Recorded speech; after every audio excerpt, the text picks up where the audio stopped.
ഒരു മാസം നീണ്ടുനിന്ന വ്രതാനുഷ്ഠാനത്തിന് പരിസമാപ്തി കുറിച്ച് ഉത്തരേന്ത്യയിൽ ഇന്ന് ചെറിയ പെരുന്നാൾ. 30 നോമ്പും പൂർത്തിയാക്കിയാണ് ഉത്തരേന്ത്യക്കാരുടെ പെരുന്നാൾ ആഘോഷം.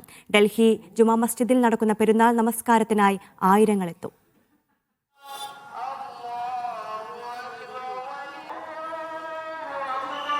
തക്ബീർ ധ്വനികളാൽ മുഖരിതമാണ് പള്ളികൾ. നന്മകളാൽ സ്ഫുടം ചെയ്തെടുത്ത മനസ്സുമായാണ് വിശ്വാസികൾ ചെറിയ പെരുന്നാൾ ആഘോഷത്തിലേക്ക് കടക്കുന്നത്.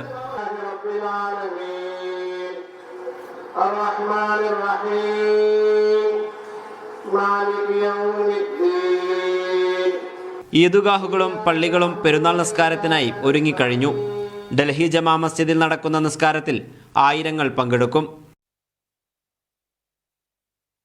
വ്രതശുദ്ധിയിലൂടെ നേടിയ ആത്മചൈതന്യത്തിന്റെ അച്ചടക്കം ഇനിയുള്ള ജീവിതത്തെ വരവേൽക്കുക കൂടിയാണ് വിശ്വാസികൾക്ക് പെരുന്നാൾ. ഡൽഹി സ്ഫോടനത്തിന്റെ പശ്ചാത്തലത്തിൽ കനത്ത സുരക്ഷയിലാണ് ഇത്തവണത്തെ പെരുന്നാൾ ആഘോഷം. സംഘർഷാവസ്ഥ നിലനിൽക്കുന്ന ഉത്തം നഗറിലും പ്രത്യേക സുരക്ഷ ഒരുക്കിയിട്ടുണ്ട്. UP, ഹരിയാന എന്നിവിടങ്ങളിലും സുരക്ഷ വർദ്ധിപ്പിച്ചു. മീഡിയ 1, ഡൽഹി.